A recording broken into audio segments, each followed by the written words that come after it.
Hello and welcome back. Today we're going to be going through some of the recent stuff I've been buying from the Royal Mint. I have boxes stacked up next to me ready to rip open and have a look at some of the items I've been purchasing. So we're going to get into the first box, which is an enormous box. This is actually, you've just seen what I've scribbled on the side of it to remind me what order they're in. This took a long time to get to me, much longer than it should have, and I will be explained. I will be explained. All will be explained. Getting into the box. So we have two releases. That is the 2025 annual set, which we'll get into in a moment, and the George Orwell coins. Now, just throw that to the side. When the 2025 annual set came out, the Brilliant Uncirculated will have an unlimited mintage up to demand, available to purchase for the majority, if not all, of this year, and will be discontinued at the end of next year. So this is the only one I tend to get out of the packaging because we want to look at the coins really. Because it has an unlimited mintage, there was no sort of requirements to buy it the moment it came out. Whereas other things have limited issue numbers. They don't always sell out, but just in case I've got to buy it, which means I've got to pay postage. So as this was going to be unlimited, I waited until the next release, which was George Orwell, which we're getting into in a moment, and ordered them together and paid one lot of postage. So because of that, all the ones that had been pre-struck had sold out, so I had to wait for them to make more to actually send all of my items. So yeah, not ideal, but I can see it was because of the way I decided to buy them, so I can't grumble about that. But it did take me a bit longer to get this. But we've got all the definitive coins. That Atlantic salmon, should it go into circulation this year? Who knows? These are of course all dated 2025. They don't have the preview mark. That was just the 2023 set, which sets that aside. But no, I do like the definitives. Commemorative wise, we've got 125th birthday of Queen Elizabeth, the Queen Mother. Pretty nice design for a £5 coin. It's not massively overwhelming. The Queen Mother, is she still relevant? I don't know. But I guess to a tranche of people, she was the Queen during the Second World War, and an endearing figure as the Queen Mother as well. So I'm sure there must have been a market for it. We have got the steam locomotive. Very nice design. I love the way that the smoke has been captured in that design. What was my coin of the year? The Greenwich Observatory. It's a beautiful design, lots going on there. Very, very nice. Then we have the red arrows. Another very cool looking coin. It's a different angle than we normally see the red arrows in, but I like the design. And then Stories of the Second World War. Another very nice coin. So this year started off really well. A really strong annual coin set. The £5 coin maybe not the most overwhelming design, but again, a pretty coin, I must say. So I was pretty stoked for the start of the year after seeing the 2025 annual set. And last year, 2024, my coin of the year was in the annual set. It was the Team GB 50p. But then the next coin release was not the Gruffalo. This came free. There was a discount code. Sometimes they've got codes in the Robin. You enter it, you get free postage, you get free bunk coin. So that was free in it. That wasn't the coin that came out that blew my mind. It was this one, George Orwell £2 coin. Isn't that beautiful? I've got to mention it now because it's the elephant in the room. The packaging it's in, it's weirdly translucent. It's not quite transparent, it's not opaque, but it's sort of recycled packaging, so yeah, doesn't look amazing. I don't think but I guess it's not. The idea is that this just protects it in transit. I guess they're not planning for people to keep them, as I do, in their little plastic wallets. But no, George Orwell, an absolutely stunning coin. This is my current coin of the year. It has toppled the Greenwich Observatory, and of course I have it here in silver proof. I've actually started listening to, I would say reading, but it's an audiobook, listening to 1984. I'm towards the end of it now. I've got about an hour's left to listen, and I'm thoroughly enjoying it. It's one of those books that everyone recommends and everyone should read, but something I've never gotten around to. I did read Animal Farm by George Orwell when I was younger, but never got around to listening to 1984, but I had thoroughly enjoyed it. So thanks to the coin, it has spurred me on to read an adult book. Adult in that I normally just listen. Well, again, when I say read, I mean audiobooks. I normally listen to Star Wars books, which are not grown-up books at all. But no, the Perspex box is stunning. I really like it when they put an element of design into that as well. And the coin is just glorious. It's really, really, really nice. I am chuffed with this, I think. Who designed it, in fact? Let's have a look. On the certificate it says Henry Gray. So this is someone who has done previous coins. What coins he's done, I couldn't tell you off the top of my head, but it's a name that rings a bell. Very, very cool. Number 163. Ooh, low number. Out of, in this presentation, 4,500. The extra 10 will be, I don't know, potentially sets or for the trial of the picks, I guess. But no, very, very nice coin. The number on the certificate doesn't really mean a lot, I'm told. They are either randomly assigned or randomly assigned in batches. Number 1 is not always the first coin that's been struck. Number 12 is not always the 12th one that's been struck. But it's always kind of nice trying to see how low a number you can get. But no, this was a fantastic start to the year. A great annual set, a great first sort of coin release. Then we move on to this. This is going to be a little bit underwhelming. It is just one of these little boxes that pops out and stores your Ice Age creatures. Well, the colour version. I must have the version without colour sent to me already. These are normally available if you pre-order a set. It comes with they send a box along, you can store them in. Not that I use them, but again, obsessive collector, right? Next release. We are moving to 50p's with this one. If we dig it all out, we have got the red arrows. We might seem some deja vu there. It was, of course, in the annual set, but most of the coins in the annual set go on to have their own individual release as well. I think the Queen Mother one potentially is not, but yeah, like last year, the Churchill £2 coin didn't. This is the BU or Bunk Brilliant Uncirculated version with and without colour. I think it looks really nice with colour. I like the sort of muted colours of the trails there too. I think it's a very, very nice coin, so pretty cool. Packaging is the same for both, isn't it? Yeah. Bit of a shame. I remember back when Royal Mint BU packs were all uniquely crafted for the coin that was going into it, and now they're a bit homogenised and a bit boring, but there we go. We're coin collectors, not packaging collectors, Christopher, so stop your groaning. Of course, same coin, but in silver proof. Look at that. That is glorious. Again, if you I don't display them all out in their cases because being out in constant light I don't think would be good for the coins, so they do go back into the box and back onto the shelves behind me. You can see all the money I've wasted, that I've spent on my hobby, which I love. But no, red arrows, very, very cool. What number did we get? Drum roll please. 1,232, quite a high number, out of a limited edition of 5,000. So again, not huge mintage. Rivest on a Toque design. Okay, so I guess that's a company rather than a person, unless someone has called their baby Toque and the surname have to be designs. Okay, it's been very positive up till this point. Now this coin, these boxes, I will have to update you at some point. So I should have a screenshot of what I bought. This was back when the Royal Mint started selling circulated coins packaged up in very similar packaging to the Strike Your Owns. They displayed a coin. It was a picture of a 50p. It was titled 2010 Shield 50 pence. All the specifications were 50p's. The images were of a 50p, and they were only £8 a coin. £8 a coin for a 2010 Shield. It was a no-brainer. The maximum you could buy was 10, so of course I bought 10.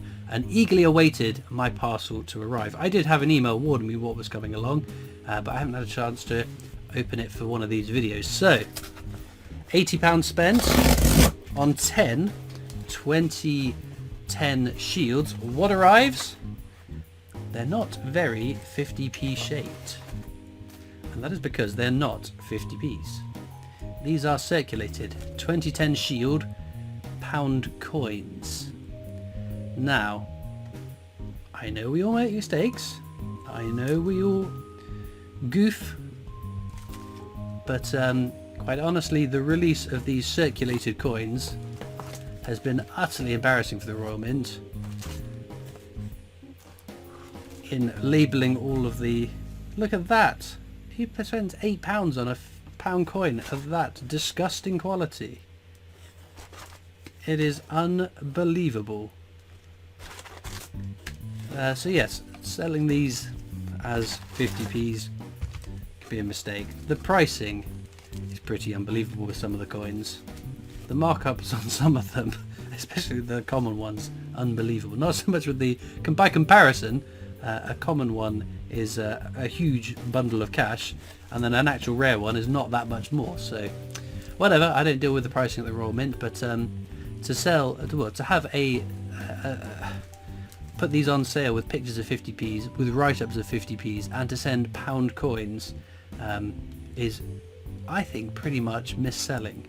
So I will allow, of course, I think it's a very shoddy, very bad behaviour, but I will give the Royal Mint a chance to put this right. I can return them for a refund, but I feel like I've been missold.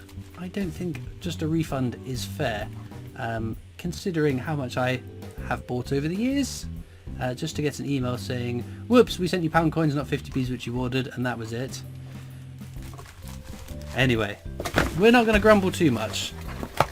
That didn't go as planned, but there we go. It seemed like a no-brainer. £8 for a 2010 Shield would have been the best purchase. Shield 50p would have been an amazing purchase. So they have goofed, but I will give them the chance to rectify that.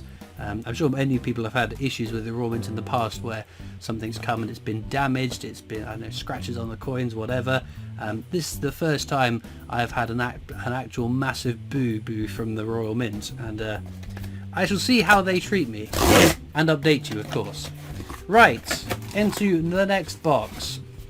Much more exciting because it is the coin I actually ordered, although it is the Tudor Beasts, which is a bit of a struggling series, having to follow on from the Queen's Beast series, which is a very popular series. Look at this packaging, isn't it rubbish? Anyway, okay, we don't want to bash on the Mint too much. They are a company. I do love coins. It was David Lawrence who designed this. Anyway, Greyhound of Richmond. I think my biggest grumble with the Tudor Beasts. Now, of course, these royal beasts are handed down the line of succession from kings to queens to kings to queens. So, a lot of these creatures that were King Henry VIII's royal beasts are now part of the Queen's Beast, because that's how monarchy and succession works. But a lot of them we have already seen. So the Greyhound of Richmond was part of the Tudor Beast series. I must say, this design is quite nice. I do like this one. But Jody Clark did the Queen's Beast series, and I think within coin design, Jody Clark is in a league of his own. Some of the stuff he has produced is phenomenal. Actually, this might be my favourite of the Tudor Beast so far. A very nice looking coin. But yes, I think maybe if we'd had the Tudor Beast first, followed by the Queen's Beast, maybe I'd have the same grumbles about the Queen's Beast, because we are just duplicating creatures. Limited run of 2,500. What did I get? 1806. Well, there we go. I guess the one that really ground my gears was the Seymour Panther and the Queen's Panther, which is the same. The Queen was Seymour, and is it Jane Seymour? If memory serves, I don't know. History and what not.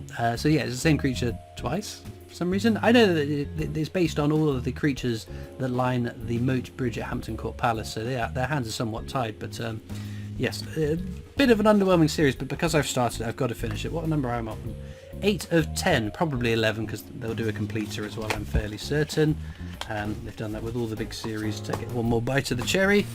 Right, moving on to a coin I'm not going to grumble about, a coin that I actually really like. I don't like grumbling about coins. I don't like feeling down, because I love coins. That's why I collect coins. That's why I buy so many coins, because I love coins. And yes, into more positive grounds, because in this box, running out of space over on my right, we have Mary Poppins. I quite like this design. I like Mary Poppins. I grew up watching Mary Poppins. I think the design is quite nice. There's a decent amount going on. I think it's a very nice design. Again, a version that came with and without colour. Now, I'm not someone who grumbles about colour on coins. The main thing that I would say with colour and coins without colour it should work both ways if you're going to do it both ways. There have been some coins where with colour works and without colour doesn't. My mind springs back to one of the Winnie the Pooh and Friends. It's the second one or the first one, I can't remember. With colour it looked absolutely fine, but without colour it was a big blobby mess, and you couldn't really distinguish it, whereas this one I think does an absolutely cracking job with and without colour, so I am happy with that. Of course, they were the brilliant uncirculated versions. Well, why is she in yellow?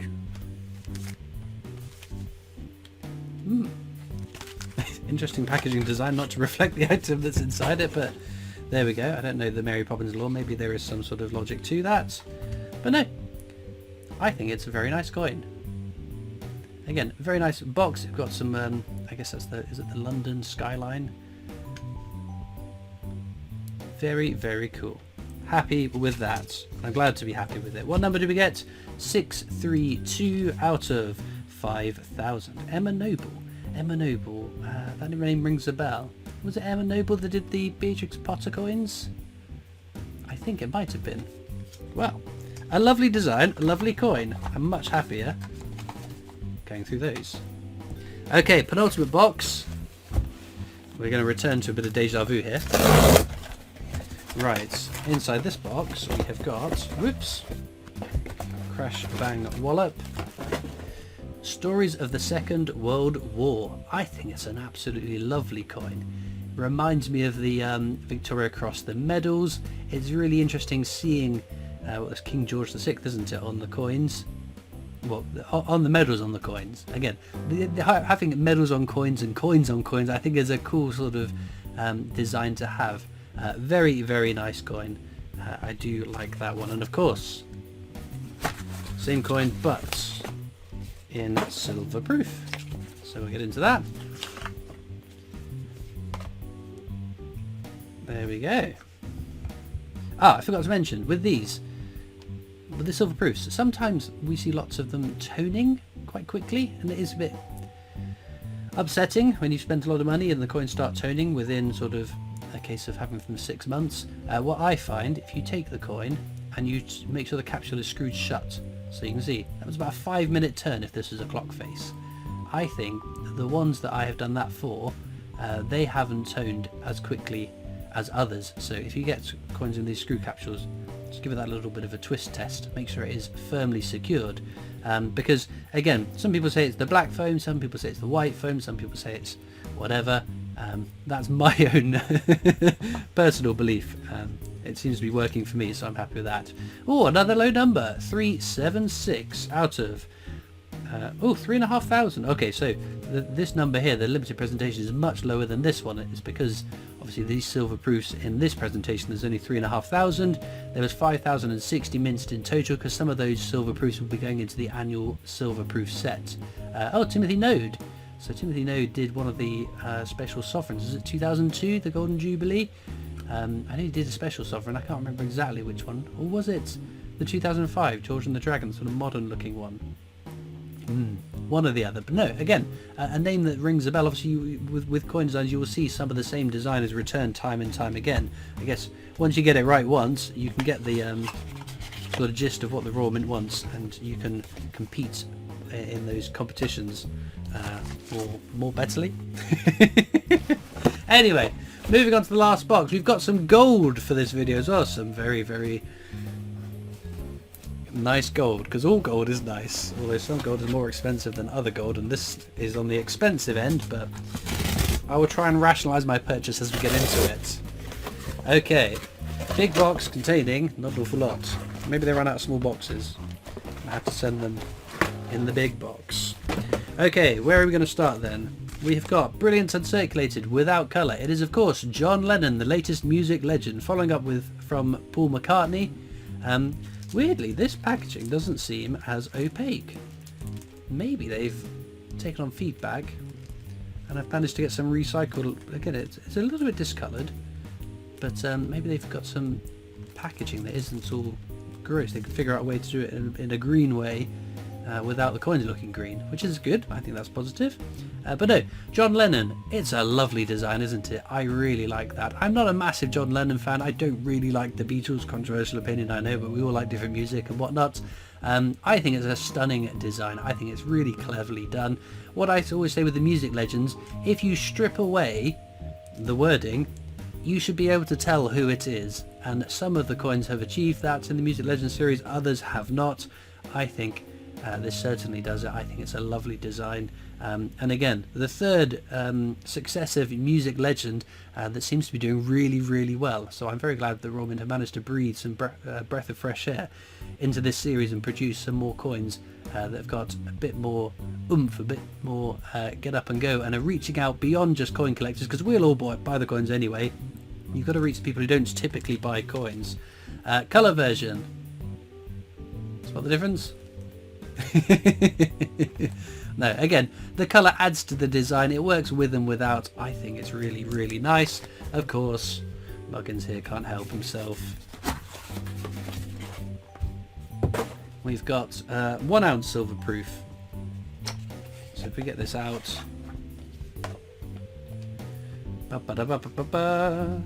Again, we'll just give it a little twist. Make sure that schmutz is on the outside of the capsule, which it is. Again, it looks gorgeous, doesn't it? Very, very nicely done. Big fan of this coin. I think it's very impressive. Of course, certificate number 3513 out of 5,000. Oh, there's Henry Gray again. Look at that. What a year Henry Gray is having. So yeah, very, very happy with that. And I promised you some gold. Some of you know what's coming. Let me get it out of this little plasticky wallet. 1/40th of an ounce gold coin. These are terrible buys if you're investing in gold, unless you plan to live for 8,000 years and gold keeps going up. But I think they're really cool, and every now and again you've got to buy something just because it's nice, right? I'm sure we've all bought things because we like them rather than the value that they might grow to be. I think it's unbelievably cool. They can get on a canvas smaller than my little fingernail. They can shrink down this design. I think that's amazing, and that's why I buy them, and because I bought one and I've got to buy them all. But I'm grateful that this year we're having much fewer of these than we did last year, because we had an absolute tidal wave of them. I probably bought almost an ounce of gold buying each one as they came out last year, so I'm grateful. Limited edition, much reduced on previous ones, 1,250. It's not quite straight in the packet though, which is annoying. Oh, there we go. That's all it took. A little bit of lucky tapping. But no, again. Hang on. Imagine if we got a rotation. No, we haven't got a rotation error. I'm just hoping and wishing for things that aren't true. But no, again, I never buy things. I never buy coins as an investment. If I was buying coins as an investment, I'd be buying pre-owned bullion. That seems to be a much smarter investment, because with this proof and brilliant uncirculated stuff, you're gambling on hoping that it becomes a popular coin in the future and will sell for more than you bought it for. And for a lot of these things, that is unfortunately not the case. But like I said, not everything you spend money on has to make you money, right? Keep telling yourself that, Christopher. That's why you go to restaurants. You don't eat at home. You don't just have beans on toast every night. It's fun. It's nice. It's enjoyable. Anyway, rationalisation over. In terms of everything that came out, what was my favourite coin? Well, George Orwell. A bit obvious. I'm glad to see the music legends carrying on in a popular series, and I hope that they continue to pick and promote the music legends in the way they have been doing recently, because it's been very, very good. I hope that the Royal Mint can appease me with my grudge about these 2010 Shield pound coins, but I will update you, and I'm confident that they will see me right, and I can on the next time I do one of these videos update you all on how much happier I am the Mint having put me right. Anyway, we're not going to prattle on endlessly now. Let me know in the comments if you've been buying anything recently. What's your star coin release of the year so far? Links as usual in the description across to my coin collecting Discord server if you'd like to come and join me and other coin collectors there. There's also links to my other social media channels, the PO box address if you'd like to write into me, and of course a link to the Britannia Coin Company's YouTube channel, the company I work for as my day job, so please check them out too. All it leaves me to do now is thank you so much for watching. I hope you've enjoyed, and I'll see you next time for more coins. Bye.